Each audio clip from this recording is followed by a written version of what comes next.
There is a morning coming, perhaps tomorrow's, when you will wake before the alarm, and for a moment you will not remember why you feel so light. You will lie there in the gray of the early hour, in that soft, uncommitted light that comes before the world has fully decided to be itself again, and the heaviness you have grown so accustomed to carrying will simply not be in the room with you. You will search for it the way a man searches for a pain he has had so long he no longer remembers being without it, running his hand along the place where it always lived, expecting to find it waiting there, as faithful as it has always been, and you will not find it. There will be nothing there. Then you will remember this night. You will remember that you did something simple before you slept. Something so simple you almost did not believe it could matter. Something so quiet and so private that no one in the world would have known you did it at all. And you will mark it, quietly, privately, as the night everything turned. You will not announce it. You will not be able to explain it to anyone who was not there inside your own mind with you. But you will know. I want you to understand something before we go one step further. You do not wake the same man you went to sleep as. You never have. Not once in your entire life have you risen in the morning as the identical being who lay down the night before. Something always changes in the night. The cells of your body have turned over. The contents of your mind have been sifted and sorted. And the man who opens his eyes is not, strictly speaking, the man who closed them. The only question that has ever mattered, is whether you choose what changes, or whether you let the day choose it for you. Most men let the day choose. They lie down at night and hand the whole unedited record of their hours, every slight, every disappointment, every small defeat, to the deeper mind, and they wonder why the morning brings them more of the same. They are mystified by their own lives. They cannot understand why tomorrow looks so much like yesterday, when they have wished so hard for it to be different. And it is because they have given the deeper mind nothing to work with, except the record of what already hurt them. Tonight, I am going to teach you to choose. I am Neville. For many years I stood on platforms in New York, in Los Angeles, in San Francisco, and I told men and women the same thing I am about to tell you. I stood before them in rooms thick with longing, with people who had come carrying the same weight you carry now, and I gave them what I am about to give you. I did not invent it. I was given it, and the man who gave it to me was a black man named Abdullah, an Ethiopian, who taught me in a small room in New York City when I was young and broke and hungry for something I could not yet name. I will tell you about him tonight, because what you are about to receive came through his hands first, and it is right that you should know where it came from. A teaching ought to carry the memory of the one who gave it. I have never let it go unattributed, and I will not begin tonight. But first I must tell you that I know why you are here. I know it because the law that brought you here is the same law I am about to teach you, and that law does not act by accident. You did not stumble onto this teaching at random. There is no random in this universe. Your own consciousness called it to you, at a precise moment, because something in you has grown tired. You have been trying. I want you to hear that, because no one ever says it to you. They tell you what you have done wrong, what you have failed to do, where you have fallen short, but no one stops to tell you the truth, which is that you have been trying. You have read the books, the ones with the worn spines on your shelf. You have repeated the affirmations in the morning when the house was quiet, when you stood at the mirror or the window and spoke the words you hoped would remake your life. You have closed your eyes in the afternoon, in stolen moments, and tried to see the thing you wanted with all the strength of your inner sight. You have done the work that the teachers told you to do, and you have done it sincerely, with a sincerity that deserved a better result than the one it got. And then night comes, and in the drowsy hour before sleep takes you, without ever deciding to, without ever choosing it, you replay the argument. You replay the disappointment. You feel again the silence from the person who did not call, the bill that came in the mail with its cold demand, the look on a face that told you, without a word, that you were not enough. You lie there in the dark, and you rehearse the very thing you spent the whole day trying to overcome.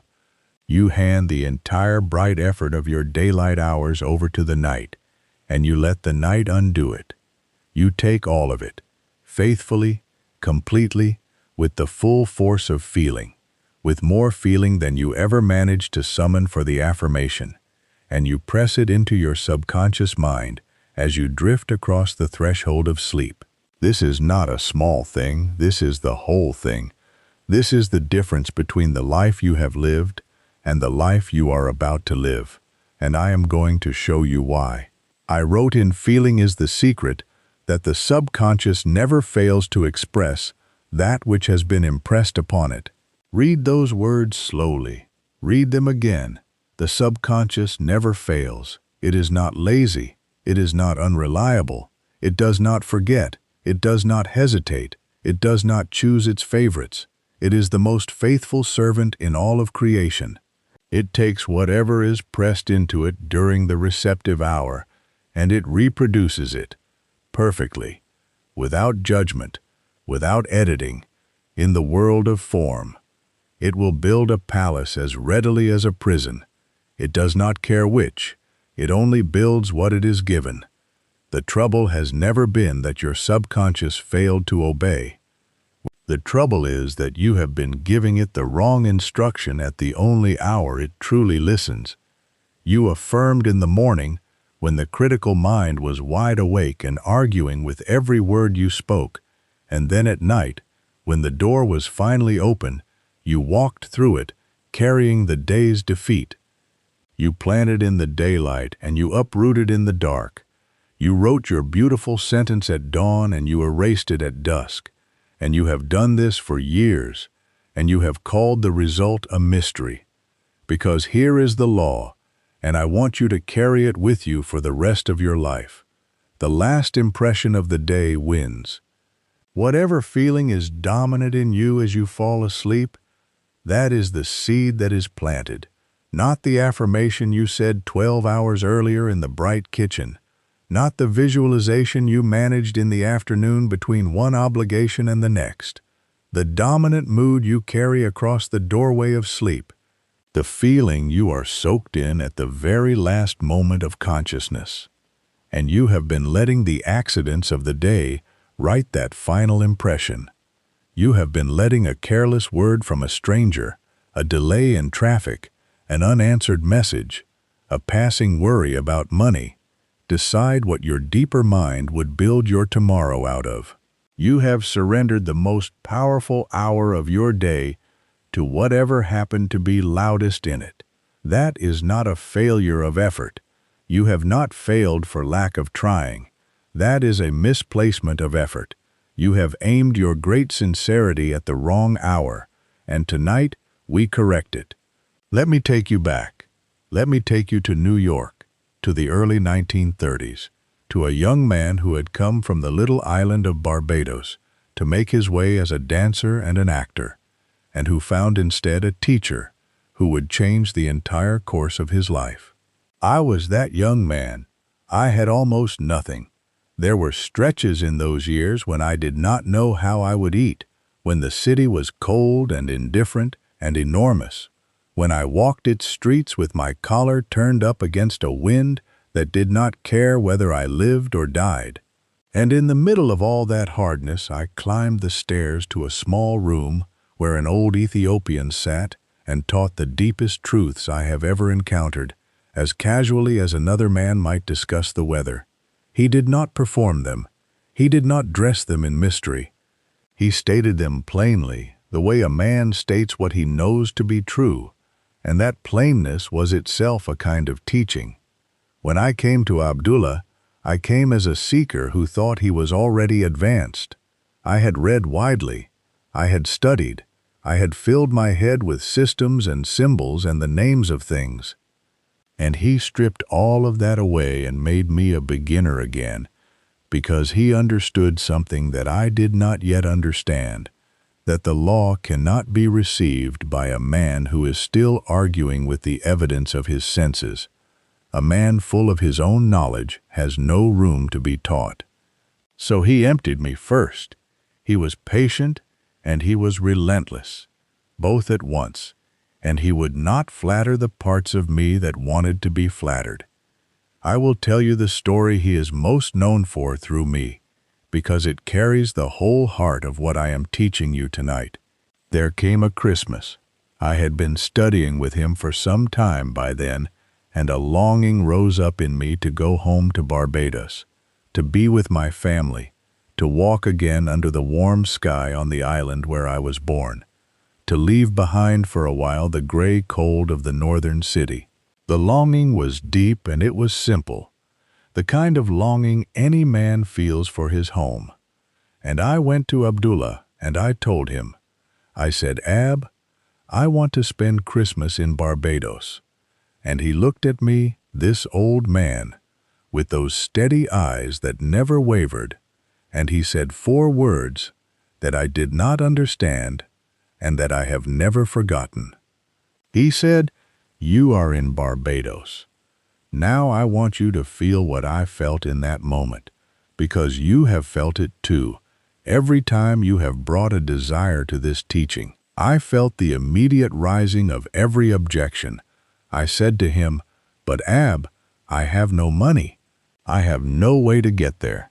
The passage costs more than I have ever had at one time.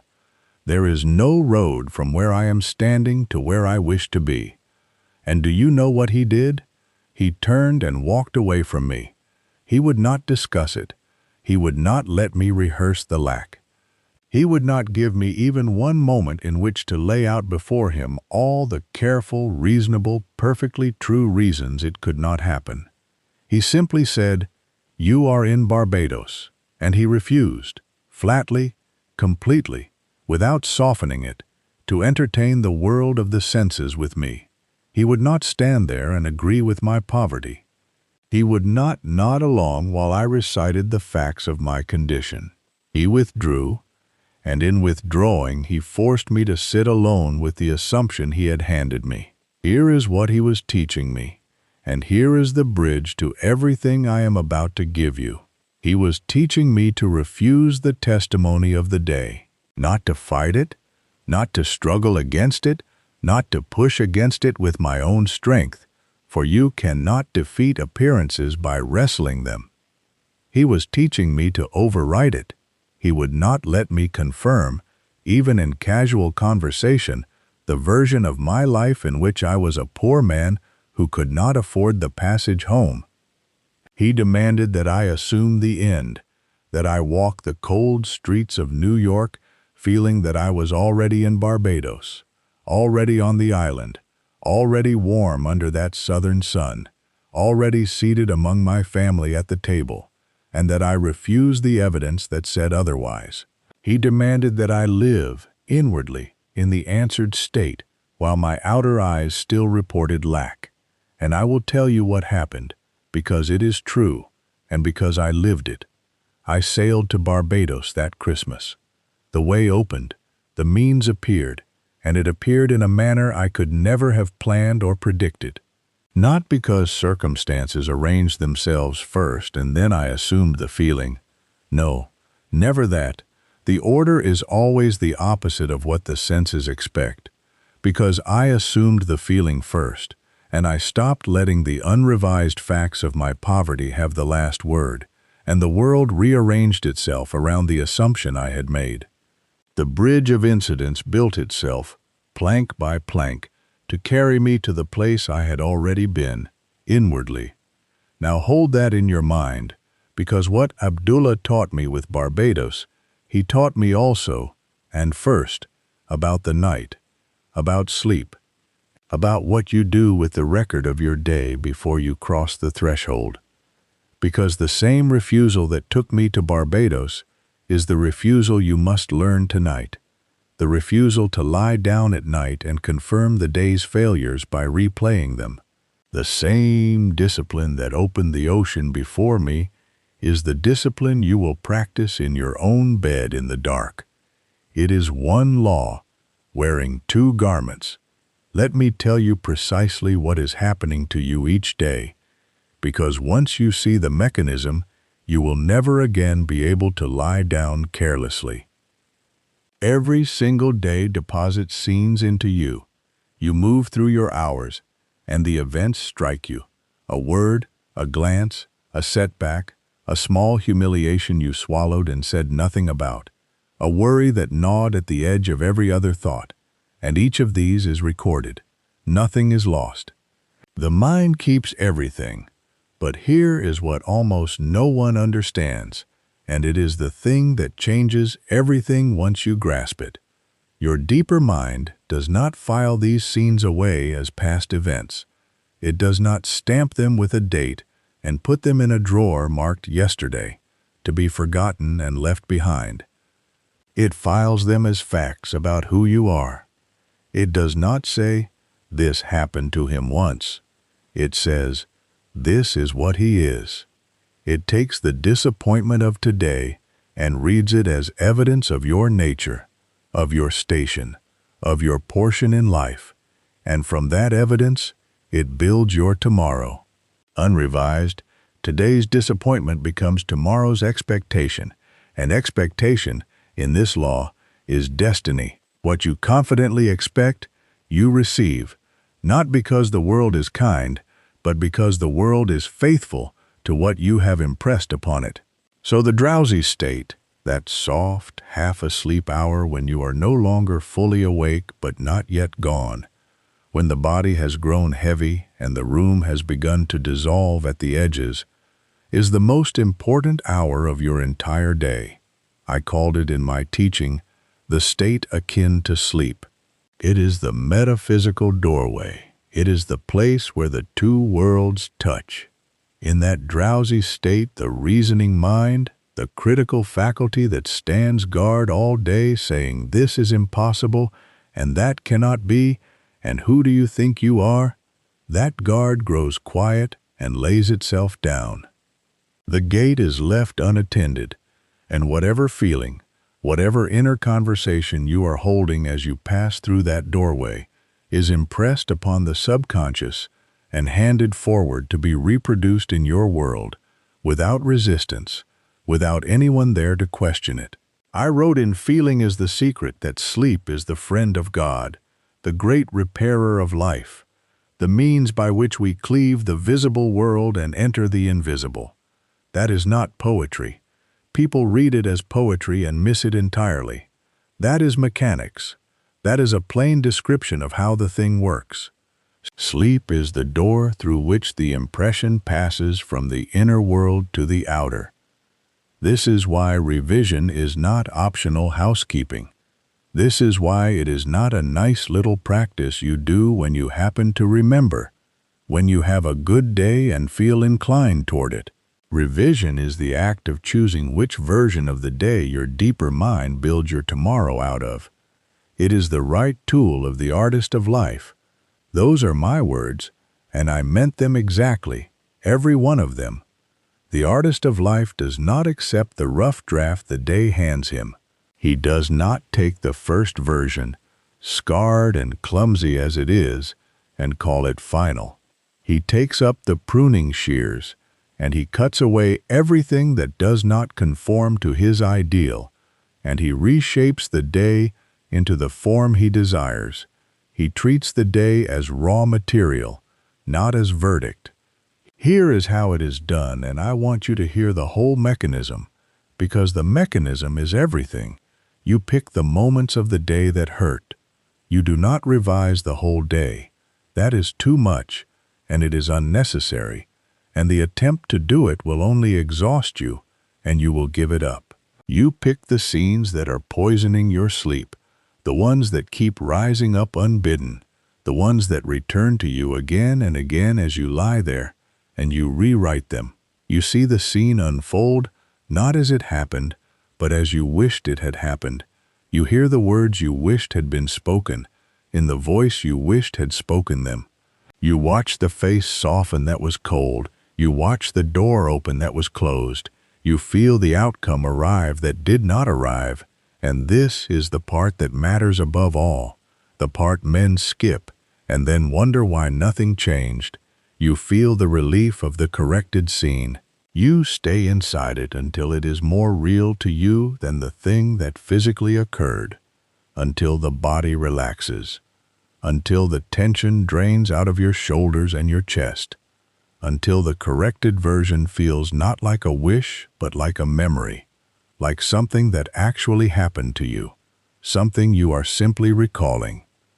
Every night before I went to sleep, I reviewed the day and I rewrote it. I went back over the hours like a man going back over a page he has written, pen in hand, ready to strike out and replace. If the scene was not as I would have it, I rewrote it, and I did not let it go until I had made it conform to my ideal. That was not a discipline I performed only when life was going well, when it was easy, when I was in the mood for it.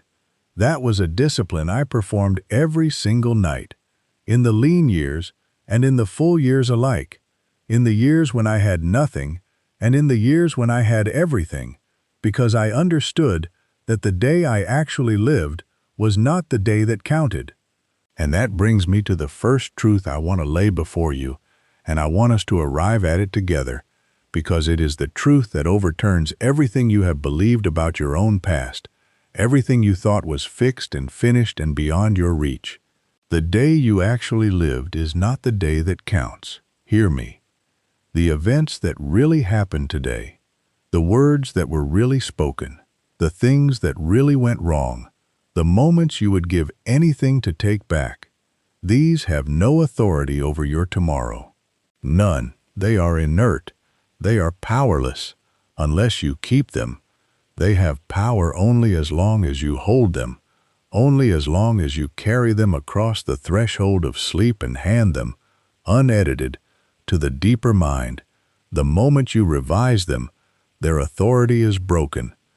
The moment you take them up and reshape them, they lose their grip on your future entirely. For the future is not built out of what happened. It is built out of what you carry. Now you will say to me, Neville, but it happened. It really happened. I am not making it up. The argument was real. The rejection was real. I felt it in my body. And I say to you, yes, it occurred in the world of the senses. No one is denying that. But your subconscious does not distinguish between an event you vividly imagined and an event you physically lived. It cannot tell the difference. It has no instrument for telling the difference. It accepts the felt version. It takes whatever carries the strongest feeling and the greatest vividness, and it treats that as the truth, the real, the thing to be reproduced, regardless of whether it happened in the flesh on a street in daylight or only in the depths of your own imagination, in the dark before sleep. This is not a flaw in the mind, some defect to be corrected. This is the open door through which all freedom comes. If the subconscious could tell the difference, you would be its prisoner forever, chained to whatever had actually befallen you. But it cannot, and so you are free. I told in the law and the promise of people who revised actual quarrels, real, ugly, painful conversations that had genuinely taken place, with raised voices and slammed doors and wounds that lasted for days, and who then, in the days that followed, watched the very people they had quarreled with behave toward them as though the revised scene had been the real one. A man who had been cold to them grew warm, for no reason he could name, as though he had forgotten his own anger, as though it had never happened. A relationship that had hardened into ice began, of its own accord, with no outer effort at all, to soften. The other person had no knowledge of what had been done in the secret hour before sleep. They were not told. They were not asked. They had no idea that they had been made over in the imagination of another, and yet they moved, in the days that followed, into alignment with the corrected version, as though some invisible instruction had reached them, because the world is a mirror, forever reflecting what you are doing within yourself. When you change the inner scene, the outer scene has no choice but to follow. It is bound to follow. That is its nature. So I tell you plainly, stop replaying the day as it occurred. That replay is not innocent. It feels innocent. It feels like nothing more than thinking, than remembering, than going over what happened. But that replay is a rehearsal of the unwanted. Every time you lie down and run the painful scene through your mind exactly as it happened, you are not remembering, you are creating. You are an artist at his easel, and you are painting. You are impressing the deeper mind with the very thing you do not want to live again, pressing it deeper with every repetition. You are an artist who, given the power to paint any picture he chooses, any scene in all the world, keeps painting the same picture of his own defeat, night after night, the same gray canvas of his own humiliation, and then walks through his gallery in the morning and wonders why every wall is hung with defeat. There was a woman I taught about whose entire family life was in disorder. The relations between her and those she loved had grown bitter and cold. The house she lived in had become a place she did not want to come home to, full of silences and sharp words, and old grievances that flared at the smallest provocation. And she began to do this work. Every night, she took the scenes of friction from her day, the harsh exchange at breakfast, the cutting remark, the turned back, and she revised them. She saw the harsh exchange become a tender one. She heard the cutting word become a kind one, spoken with warmth. She felt, and this is the secret, this is always the secret, she felt the warmth of a healed home as though it were already so, as though she were already living in the house she longed for. She did not try to change the other people. She did not lecture them or plead with them or wait for them to change first. She changed the scene within herself, night after night in the dark, where no one could see, and over the days and weeks that followed, the family she lived among transformed. The very people who had been cold became affectionate. The home that had been a place of tension became a place of peace. She did not lift a finger in the outer world. She spoke no special word to anyone. She corrected the inner record, and the outer world reorganized itself to match, as it always will. This is the law. It does not fail.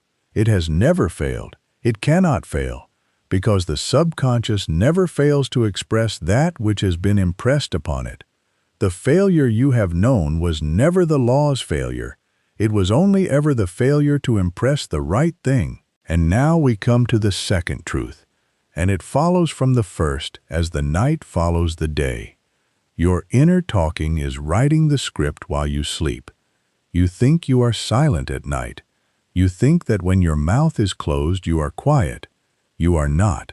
You are talking constantly, ceaselessly, all day and into the night. There is a stream of inner speech running through you all the time, an endless silent conversation that never stops, that runs beneath everything you do, and you have grown so used to it that you no longer hear it at all. It is like the sound of your own breathing, always there, never noticed, but your subconscious hears it. Your subconscious never stops listening to it, and it obeys it, and it obeys that ceaseless silent talk far more faithfully than it obeys the deliberate affirmations you make for 10 seconds in the morning, because the silent talk is constant, and the affirmation is a single small voice raised once against a flood. I wrote in awakened imagination, and I taught it again and again from the platform until the words were worn smooth in my mouth, that man attracts what he is, and that the world is a mirror forever reflecting what you are doing within yourself. And nowhere are you doing more within yourself than in your unobserved inner conversations, the ones you would be ashamed to say aloud, the ones you do not even know you are having. Watch your inner talking, I said, and remold it to conform to your ideal, because speech is the image of the mind, and your outer world is nothing more than your inner speech crystallized, pushed out, made visible, given weight and form and a place in time. The world you walk through is your inner conversation made solid.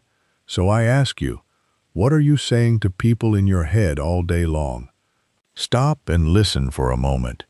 Most men, if they were honest, if they could bear to listen to themselves, would find that their inner talking is a constant rehearsal of grievance.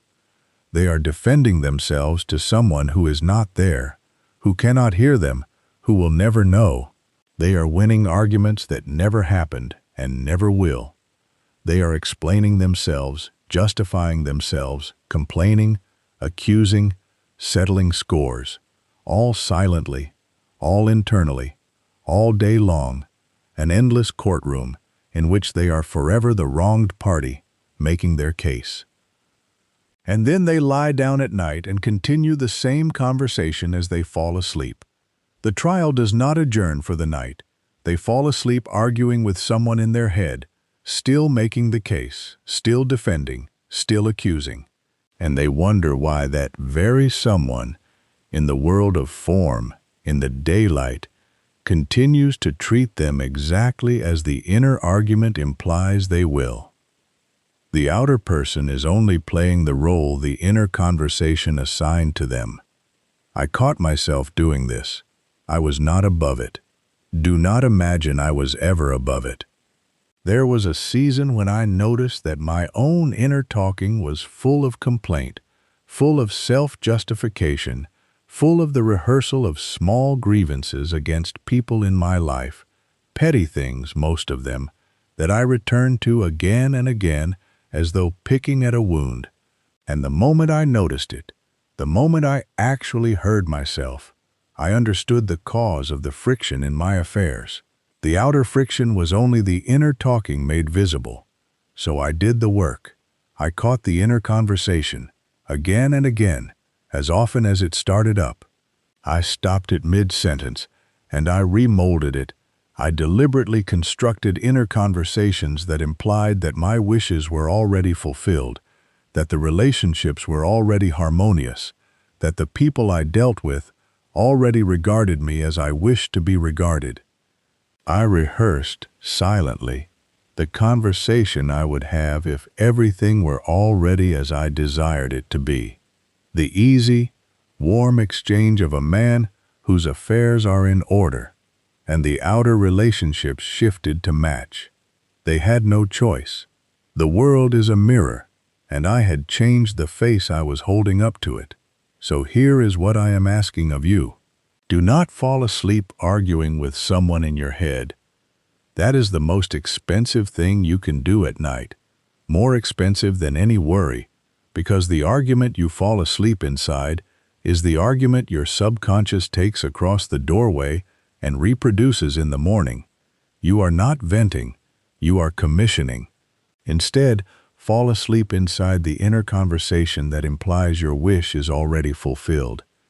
Hear the person thanking you. Hear the warmth in their voice, the gladness in it. Hear yourself speaking from the place of the answered prayer, not from the place of the unanswered need. And there is all the difference in the world between those two places. The one who needs and the one who has speak in entirely different voices. Let your last silent conversation be the conversation of a man whose desire is already a fact, who is no longer reaching for the thing, but resting in it. That is how you write the script you actually want while you sleep. And now the third truth, which is the one that men miss most often, the one that determines whether all of this works or quietly fails. Relief, not effort, is the signal that it took. Hear me carefully here, more carefully than anywhere else, because everything turns on this. If revision feels like work, you have not done it yet. If you are straining, if you are forcing, if you are gritting your teeth and clenching your fists and trying to make yourself believe by sheer will, you have not crossed over. You are still standing on the wrong side of the door. The proof of the transfer is relief. It is not strain, it is the opposite of strain. I told you that the subconscious receives the dominant feeling, not the words. The words are only the vehicle, the carriage. The feeling is the passenger that actually arrives. It is the feeling that crosses the threshold and is impressed. So the corrected scene must be felt as natural, as ordinary, as finished. Not as a desperate hope you are clinging to with white knuckles, not as a thing you are begging the universe to grant you, but as a settled fact you have already accepted, already absorbed, already made your own, and the body knows the difference. The body cannot lie about this. The body tells you the truth even when the mind is unsure. When you have truly revised a scene, you feel the tension drain out of it. The tightness in the chest loosens. The grip on the thing releases. The way your hand opens when you finally set down something heavy you have carried too long. There is a softening, a settling, a quiet exhale that comes without your deciding to make it. That softening is the door closing behind a finished thing. It is the sound, if it had a sound, of something completed. This is exactly what Abdullah refused to let me skip with Barbados. He would not let me strain over the how. He would not let me lie awake at night making desperate, effortful attempts to figure out where the money would come from, doing sums in the dark, counting and recounting what I did not have. Because effort over the how is the opposite of relief. Effort over the how is the body's confession that it does not yet believe. For a man who truly knows a thing is settled does not lie awake arranging its arrival. Abdullah forced me past that. He forced me into the calm, settled assumption of already there, the inner state of a man who is not trying to get to Barbados, because as far as his feeling is concerned, he is already on the island, already home, the journey already behind him. That settled calm is relief. There is nothing left to arrange when you have arrived, and it was only when I reached that relief, that inner settling, that letting go of the whole anxious question of how, that the way opened in the outer world. So when you revise your scene tonight, do not measure your success by how hard you tried. That is the wrong instrument entirely. Effort measures nothing here. Measure it by how much lighter you feel. Revise the scene until the tension drains out of it. Stay with it, patiently, without hurry, until the relief comes. And when the relief comes, when the thing softens and settles and feels finished and ordinary and done, as ordinary as any memory of a thing that simply happened, then you may let it go, because then, and only then, has it crossed over. Do not let go before the relief, and do not keep straining after the relief has come. The relief is the signal in both directions. Now hear me carefully, because what you have learned tonight is true, and it is incomplete. I have given you revision. I have given you the heart of it, the foundation of it, the practice without which nothing else can stand, the first stone of the whole building. But I must be honest with you, the way Abdullah was honest with me, even when the honesty was hard to receive, even when it took from me the comfort of thinking I already had the whole. Revision is one movement of a four-part nightly sequence. It is the first movement. It is the most important movement, the one you must master before any other. but it is one of 4. And the reason your results have come and gone, the reason the feeling has faded by morning, the reason you have had brief, dazzling glimpses of the law working, followed by long stretches where it seemed to do nothing at all, where the heavens seemed shut, is that you have been practicing one movement, perhaps 2, and you have never completed the sequence. You have had a piece of the thing and called it the whole, and then been baffled when a piece behaved like a piece. Let me name the 4 for you so you can feel the shape of what you have been missing, the shape of the thing you have only partly held. The first is revision, clearing the soil of the day, removing the unwanted record, so the deeper mind is not handed yesterday's pain as the seed of tomorrow. This is where we have lived tonight. The second is the correction of inner speech, taking that ceaseless silent talking, that endless inner conversation, and deliberately remolding it so that it instructs the subconscious in the direction of your ideal rather than against it, hour by hour, until the inner voice itself becomes an ally instead of an accuser.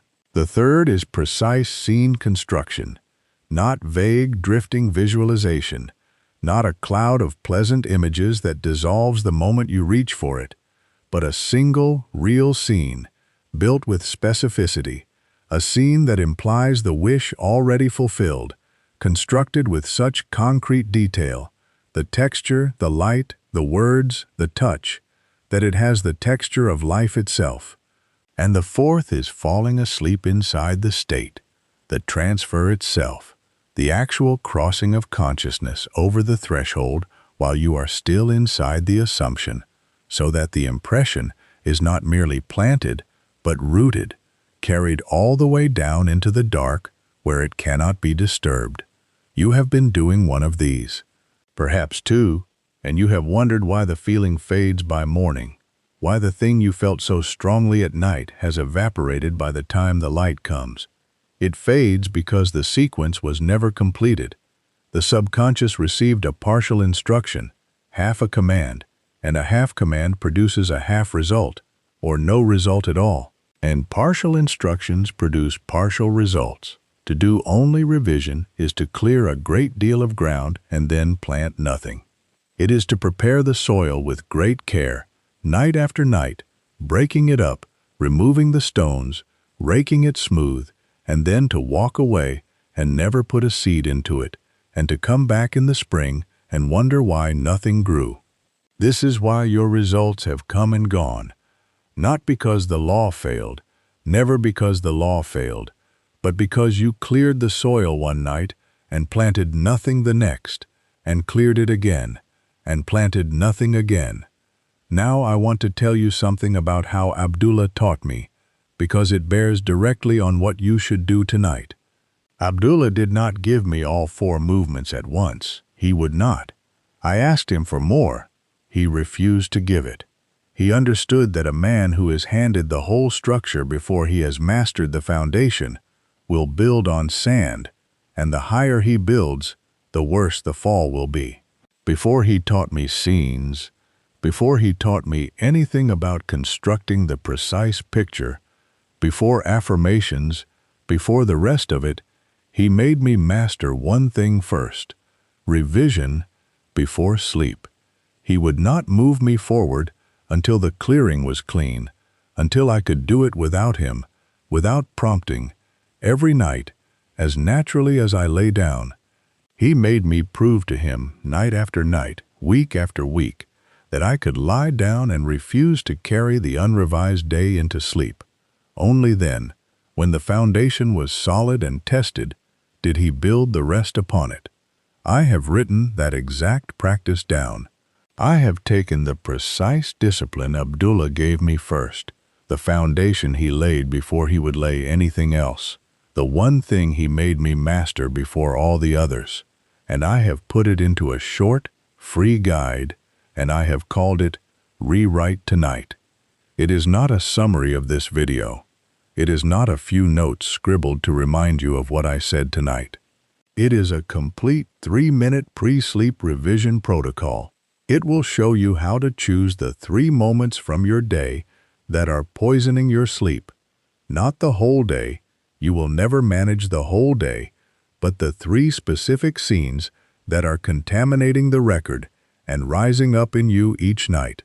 It will show you how to revise each one step by step in order until the subconscious carries a clean record into the night. And it will show you how to feel the clearing, that softening, that relief I spoke of, that quiet exhale, which is the very thing that finally lets every other technique reach the deeper mind. Because without the clearing, the other techniques cannot land. They strike soil that is already full, already crowded with the unrevised, and there is no room in it for the seed. It is the step Abdullah gave me before anything else. It is free, and it is immediate. You can have it tonight, and you can use it tonight, before you sleep, before you lie down. It is the first link in the description below this video. Open it tonight, or, if you would rather I send it to you directly, comment the single word "rewrite" below, and I will send it to you myself. And for those of you who feel it, who already know in your bones that the clearing alone is not enough, who can sense even now that there are movements beyond this one, who are ready not just to clear the soil, but to complete the full transfer, to plant and root and grow the thing all the way through, I will tell you plainly that the complete sequence exists too. The full 4-part, 7-night guided practice. 7 nights, 4 movements. The exact order Abdullah gave it to me. The order in which he built one thing upon another until the whole structure stood, solid and whole and able to bear weight. You will find it waiting the moment you open the free guide. You will recognize it immediately because by then you will already be expecting it, already feeling the shape of the thing you are reaching for. But do not reach for that yet. Start with the clearing. Start with the foundation. Start tonight. Take the first link in the description and open the guide tonight, or comment the word "rewrite" below. Not as a comment, as a decision, as a line drawn under the old way of doing things. You are done lying down at night, carrying the weight of an unrevised day. You are done planting seeds in soil you never cleared. Comment "rewrite" or open the link and begin where I began.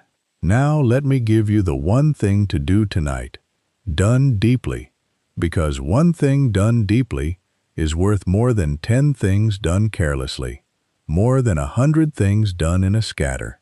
Tonight, before sleep, choose the single worst moment of your day, not the whole day. One scene, the moment that, when you think of it now, makes something tighten in you, in your chest or your throat or your stomach. That one, you know which one it is. Replay it once, only once, as it actually happened, so that you know exactly what you are correcting, so that you have the thing clearly in view. And then, in the drowsy state, when the body has grown heavy and warm, and the mind has grown quiet, and the room has begun to soften at its edges, rewrite it. See it unfold the way you wished it had. Hear the words you wished had been spoken, and hear them in the voice that spoke them.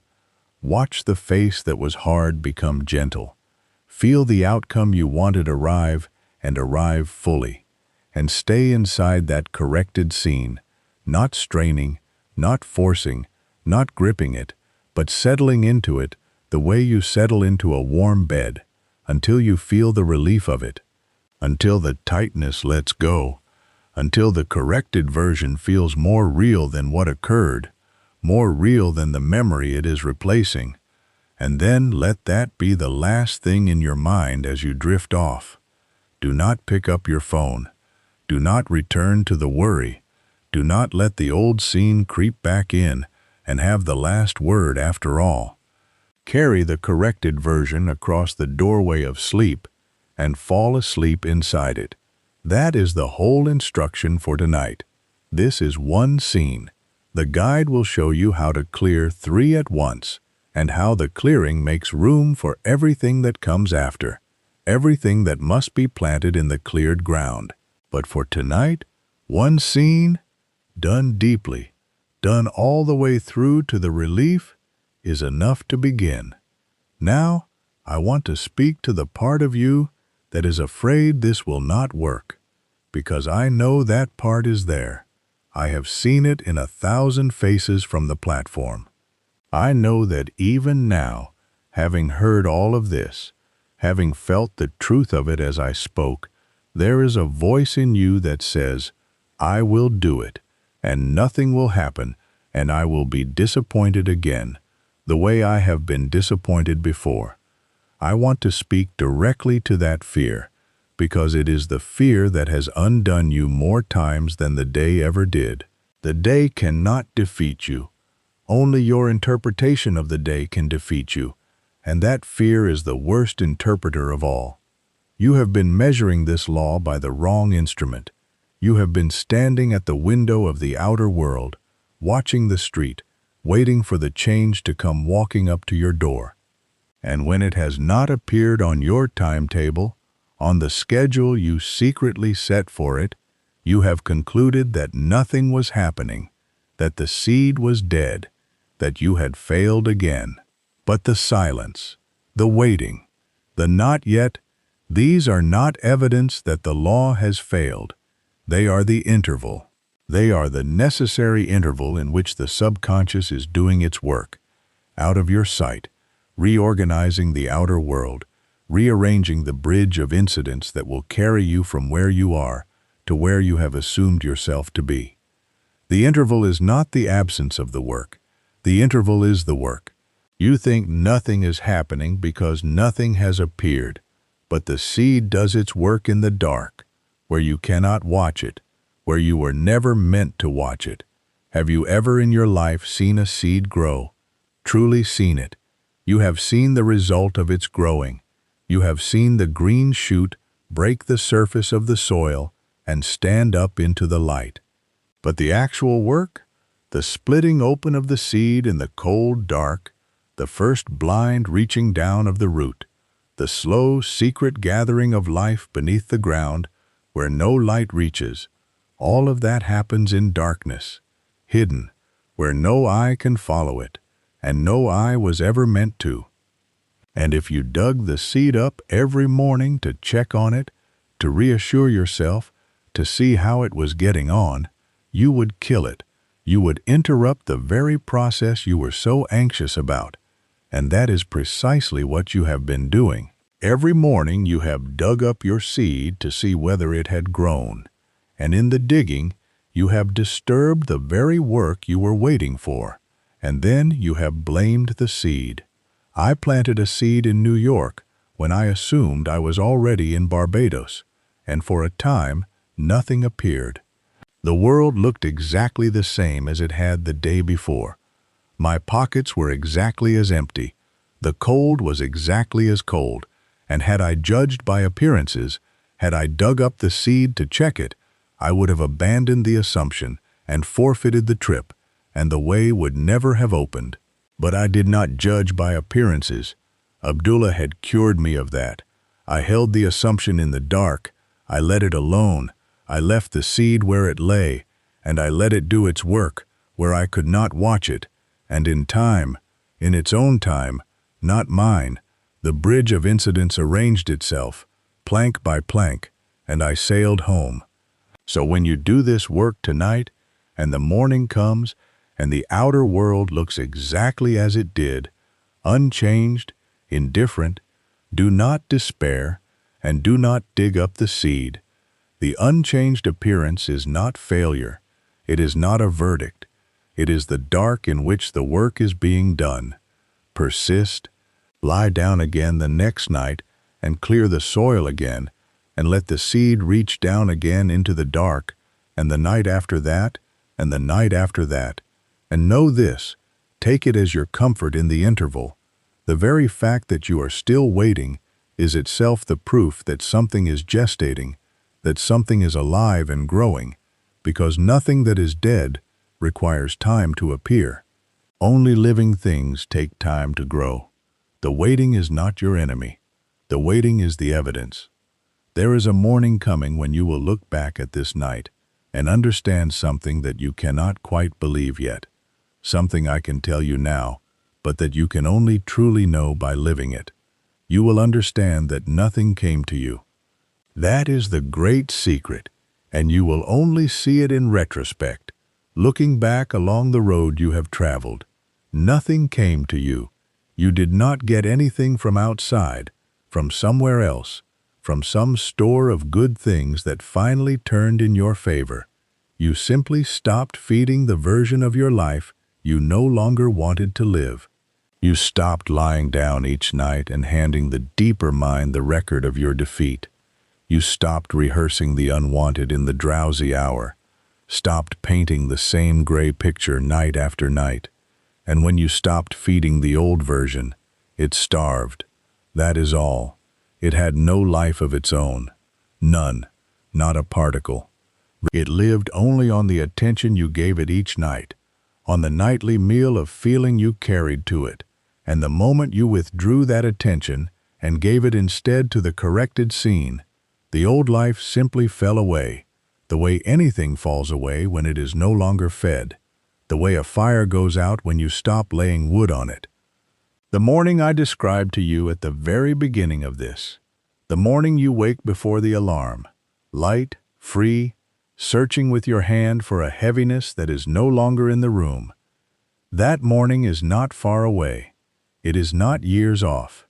That morning begins tonight. It begins the moment you lie down and refuse, as Abdullah taught me to refuse, to confirm the day's failures. It begins the moment you take up the pruning shears and reshape the day into the form of your ideal. It begins the moment you fall asleep inside a corrected scene instead of an unrevised one. The morning of your transformation is not something you must wait years for, not something reserved for other people, luckier people, people more deserving than you imagine yourself to be. It is the natural result of a night done rightly, and you have the night in your hands now. You hold it. It is yours to spend. Do not let it pass. Do not lie down tonight the way you have lain down 10,000 nights before, handing the day's accidents to the deeper mind and hoping, vaguely, helplessly, for something better to somehow arrive. Choose the scene. Revise it. Feel the relief of it, all the way down to the exhale. Carry it across the doorway of sleep, and open the guide, the first link below, or the word rewrite in the comments, and begin the foundation that Abdullah laid in me before he laid anything else. Begin where I began. Tonight you learned to clear the soil. You learned the foundation, the first and most important movement, the one without which nothing else can grow, the one I would not let you skip any more than Abdullah let me skip it. But there is a moment, just past the clearing, in the final seconds before sleep finally takes you, at the very lip of unconsciousness, where the real transfer happens, where the impression actually crosses from the inner world into the deeper mind, and almost no one knows how to hold it. They clear the soil. They even construct the scene with care. They get everything right, and then at the final threshold they lose it. The mind wanders off, the attention scatters like startled birds, and the seed is dropped at the very edge of the dark, an inch from where it needed to land. In the next video, I am going to show you how to fall asleep inside the state, how to hold the assumption all the way across the threshold so that the wish is not merely planted but rooted, driven down where it cannot be disturbed by the morning, where the light cannot reach it to undo it. That is the hidden layer that makes everything you did tonight work at full power. Clear the soil tonight, and then come, and I will teach you how to make certain the seed never slips from your hands at the door.